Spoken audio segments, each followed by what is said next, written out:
اگر انسان عقل سے سوچے تو اگر واقعی کربلا نہ ہوتا تو ہم 11 بھی نہیں مناتے، کچھ بھی نہ ہوتا۔ تو یہ بھی امام حسین کا صدقہ ہے کہ آج ہم 11ویں شریف کی محفل میں بیٹھے ہیں۔ ورنہ وہ یزید کہ جس نے مسجد نبوی کے اندر گھوڑے باندھے، 3 دن تک نہ کوئی اذان ہوئی اور نہ کسی نے نماز پڑھی، اور مدینہ شریف کے اندر اس نے وہ بہائی اور بچیوں کی عزتیں لوٹی۔ یہ تاریخ اسلام کا ایک سیاہ باب ہے۔ وہ لعین کہ جس نے کعبے کے اوپر آگ کے گولے برسائے، کعبے کو جلایا، لیکن امام حسین نے اس وقت کے سامنے قیامت تک کے لیے یہ پیغام چھوڑا کہ کبھی کسی باطل کے ہاتھ میں ہاتھ نہیں دیتے۔ آج لوگوں کے ایمان اتنے کمزور ہو گئے کہ وہ ذرا سی بات کے اوپر اگر ان سے کہا جائے کہ تم کلمہ بھی چھوڑ دو، چھوڑ دیں، تو دنیاوی لالچ جیسے بنو قیہ نے لوگوں کو خریدا۔ رات کو بھی جب تھوڑی سی میں نے بات کی تھی کہ قرآن تو وہ پڑھتے تھے اور وہ کوئی عجمی نہیں تھے کہ ان کو قرآن کی سمجھ نہیں، عربی بولتے تھے، عربی سمجھتے تھے، ان کو ہماری طرح ترجموں کی ضرورت نہیں، لیکن اس کے باوجود وہ کیوں گمراہ ہو گئے؟ سوال صرف ایک ہی ہے، اور جو میں نے بارات کو بھی بیان کیا کہ نسبت کی کمی۔ نسبت رسولی ایک ایسی دولت ہے کہ جو اچھائی اور برائی میں تمیز کرتی ہے۔ میرے مرشد پاک نے ابھی جو قرآن خوانی کی محفل ہوئی 23 جولائی کو 7.5 کروڑ قرآن پاک کا ختم ہوا وہاں پہ، تو یہ جو لوگ قرآن کرتے ہیں یہاں پہ میری نظر سے نہیں گزرا، لیکن پیر صاحب کو کسی نے فون کیا، اور یہاں پہ بھی جو لوگ یہ سیاست معاویہ کے نعرے لگاتے ہیں انہوں نے کہا کہ بھائی آپ کو تو عربی آتی نہیں، آپ کو قرآن پڑھنے کا کیا سوال۔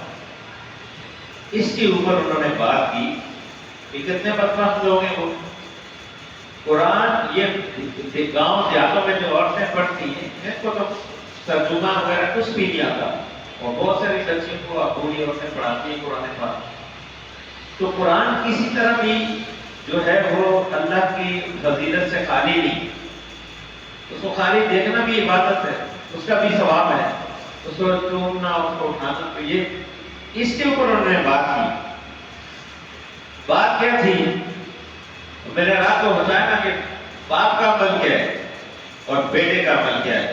لوگ آج صحابی کی رٹیں لگاتے ہیں اور پھر ان کو جو نا آگ لگتی ہے کہ یہ بات ایسی کرتے ہیں، اور یہ حقیقت ہے، اس کو تسلیم کریں۔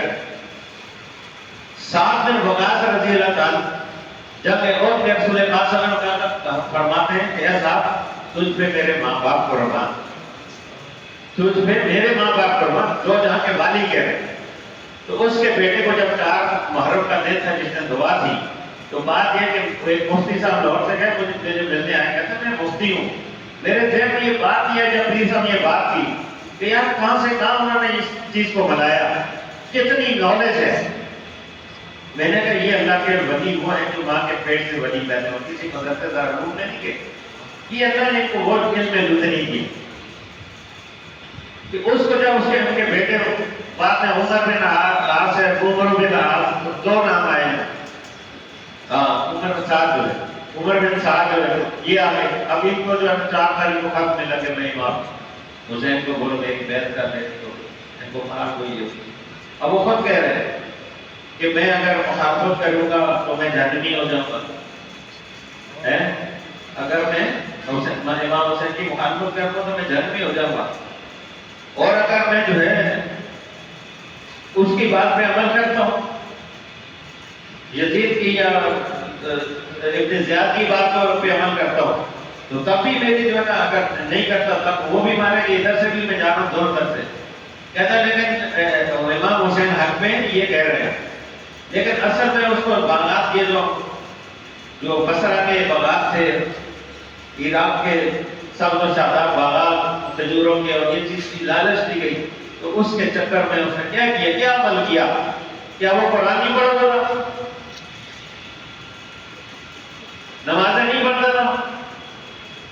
سب پڑھتے تھے، سب کچھ تھا، لیکن رسول پاک صلی اللہ علیہ وسلم نسبت نہیں، حسین کے ساتھ نسبت قائم کرتے تھے، کبھی وہ یہ جہنمی کام نہیں کرتے۔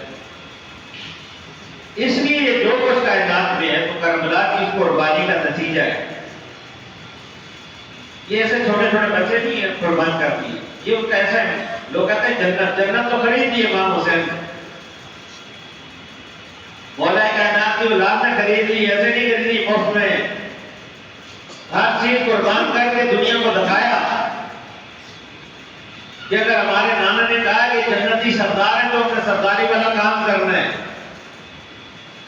ایک نے ٹھوکر باندھی، آج حکومت کے پیچھے لوگ خوار ہوتے ہیں، ایک دوسرے کی جانیں لیتے ہیں، امام حسن نے ٹھوکر باندھی کر جو ہے نا اقتدار کو، حکومت کو، لیکن امامت اپنے پاس رکھی۔ یہ تو مردار سے اسی چیز کے لیے توجہ کر رہے تھے، ان کی نظر میں تو مرنا دنیا مردار کی رسول پاک صلی اللہ علیہ وسلم کی حدیث ہے، اور اس کے چاہنے والے دنیا کے کتے ہیں۔ تو امام حسن نے جو ہے یہ مردار چیز معاویہ کے گلے میں ڈال دی، لے لو تو امامت اپنے، اگر امامت وہ دے دیتے تو یہ چیز کو کیا فکر تھی، سارے چکر ہی تو امامت کا تھا کہ اگر یہ مسئلہ بھی ہمیں مل جائے سارا کچھ، تو پھر تو ہماری پوری دنیا میں بادشاہ ہے۔ بھائی مسلمانوں کی اتنی بڑی سلطنت تھی، 22 لاکھ مربع میل کے حکمران عمر فاروق ہوئے، کے بعد بھی فتوحات ہوئی ہے، کوئی چھوٹا وہ نہیں تھا مسلمانوں کا ملک، پوری دنیا کے اندر مسلمانوں کی حکومت تھی، تو سارا چکر ہی امامت کا تھا، نہ مولا حسن نے دی امامت، ورنہ امام حسین نے بیعت دی جدید تھی، وہ تو چاہتا تھا کہ مجھے یہ بیعت کر تو میں ان سے وہ امامت دے دوں۔ تو کہنے کا مقصد یہ ہے کہ انہوں نے تو اپنی قربانی کر کے چھوٹے چھوٹے بچوں کو بھی قربان کر دیا۔ ہمیں یہ سوچنا چاہیے کہ امام حسین کی تعلیم کیا ہے، کیا جو ہم عمل کرتے ہیں یہ ان کی خواہش تھی، رات بھر ہم گانے لگائیں، رات بھر ہم حلیمیں پکائیں اور صبح نماز بھی نہ پڑھیں۔ ہمیشہ یاد رکھیں کہ فرض کو چھوڑ کر تو مستحب عمل کبھی بھی کارآمد نہیں ہوتا۔ فرض جو اللہ تعالیٰ نے فرض کر دیا تو نماز فرض ہے، اور نماز کی اہمیت امام حسین سے بھی سیکھیں، رسول پاک صلی اللہ علیہ وسلم کے تو فرامین ہے ہی ہے کہ نماز میں کی آنکھوں کی ٹھنڈک ہے، نماز جنت کی خوشی ہے، نماز ہر برائی سے بچاتی ہے، ہر یعنی کہ، اور قرآن پاک میں بھی اللہ تعالیٰ نے جو ہے بار بار نماز کا حکم دیا، اور حضور پاک صلی اللہ علیہ وسلم کی اتنی حدیثیں نماز کے اندر ہے، تو ہم نمازیں نہیں پڑھتے، ہم عاشق بنتے ہیں، حسینی بنتے ہیں۔ حسینی یہ تعلیم حسین کی تو نہیں ہے، انہوں نے آخر میں بھی جو کہا کہ مجھے بس رب کو سجدہ کرنے دو۔ آج کچھ لوگوں کو جو سجدے کے وضو نظر نہیں آتا، ٹھیک ہے نا، قرآن کو نہیں پڑھتے، قرآن نے کہا یہ کو وضو کی ضرورت ہے، اللہ نے ہاتھ نجس ہاتھ ناپاکیوں سے دور کر دی۔ قرآن کہہ رہے ہیں کسی مولوی کسی پیر نے تو نہیں کہا، ورنہ تو ہمارا تو جینا مشکل ہی کر دیتے کہ آدمی کون سی بات کر، لیکن کہو کیا تم قرآن کو جھٹلاتے ہو؟ قرآن کہہ رہے ہیں یہ حضور کی آج جو ہے یہ پاک ہے ہر نجس ہر ناپاکی سے، تو پھر وضو کی کیا ضرورت ہے؟ اس لیے انہوں نے تو پڑھتے وقت بھی انہوں نے سجدے میں اپنی گردن پڑوا دی۔ ہمیں اس نماز کی اہمیت کیسے پتا؟ یہ اللہ کا گھر ہے، یہ اہل محلہ جو بیٹھے ہیں ان سے میں کہہ رہا ہوں کہ قیامت والے دن آپ کے گربان پکڑیں گے، اس مسجد کو آباد نہ کرنے والوں کے گربان پکڑے جائیں گے، یا نہیں ہمیں آباد نہیں کرتے تھے، کتنا ٹائم رہتا ہے یہاں 2 منٹ 2 منٹ ذکر اور درود پاک میں بھاگتے ہیں لوگ ایسے جیسے. اور یہ حضور پاک صلی اللہ علیہ وسلم کی حدیث ہے کہ منافق بھاگتا ہے اللہ کے گھر سے. جو عاشق ہوتا ہے وہ کہتا ہے میرے ادھر اس کو سکون ملتا ہے نا, سکینے والی جگہ ہے. اللہ کا گھر مسجد جو ہے یہ تو سکون والی جگہ ہے, یہ بھاگنے والی جگہ نہیں ہے. بھاگتا وہ ہے کہ اس کے دل کو تکلیف ہوتی ہے, بس کسی طرح نکلوں میں قید میں آیا ہوں, جیسے شیطان ہوتا ہے نا تو اس کو جو ہے تکلیف ہوتی ہے کہ میں آزاد ہو جاؤں کسی طرح. تو یہ ان لوگوں کے جو مسجدوں میں نہیں آتے, باہر ہوٹلوں میں ادھر فلمیں ڈرامے سارا کچھ کرتے اپنا وقت برباد کرتے. اب یہ محفل کوئی عام محفل نہیں ہے. اگر کسی کے پاس تھوڑا سا بھی کامن سینس ہے تو آج جو ذکر ہوا جو اس میں وہ تھوڑی سی جھلک دیکھ لیتے کہ آج حسینی رنگ نظر آ رہا. جب یہ ذکر پاک اور درود پاک کا ورد ہوا ہے تو حسینی رنگ نظر آ رہا تھا. یہ دعوے والی محفلیں نہیں ہیں, یہ عمل والی محفلیں ہیں. کر لو جس سے کرنی ہے اپنا عمل, کامیاب ہو جاؤ گے دنیا میں بھی آخرت میں بھی. ہمیشہ یاد رکھیں باتیں میری تھوڑی سخت ہوتی ہیں, بہت سارے کو لگتی ہیں, لیکن عقل والوں کو نہیں لگتی. یہ جو سمجھیں کہ ہماری اصلاح کی بات ہو رہی ہے, یہ کسی کی تنقید کی بات نہیں ہے. لیکن کر لو عمل, کامیاب ہو جاؤ گے. یہ دنیا کی خواریاں ان سے بچ جاؤ گے. اس لیے برادران طریقت وقت کم ہے. امام حسین ہمیشہ یہ دعا کرے کہ اللہ تعالی ہمیں نبی پاک صلی اللہ علیہ وسلم کی آل اولاد کا غلام رکھے بس. اسی غلامی میں سرفروئی ہے, اسی میں سفرادی ہے, یہی کامیابی ہے. یہی تعلیم گھوڑا شریف کی نسبت رسولی کی صورت میں میرے مرشد پاک کے لفظ جگر جو ابھی کتب الارشاد حضور غوث زمان کتب الارشاد بیٹھے ہوئے ان کی بھی یہ تعلیم ہے. جس نے جو حاصل کرنا ہے اسے حاصل کرے. اللہ تعالیٰ ہم سب کو عمل کی توفیق عطا فرمائے.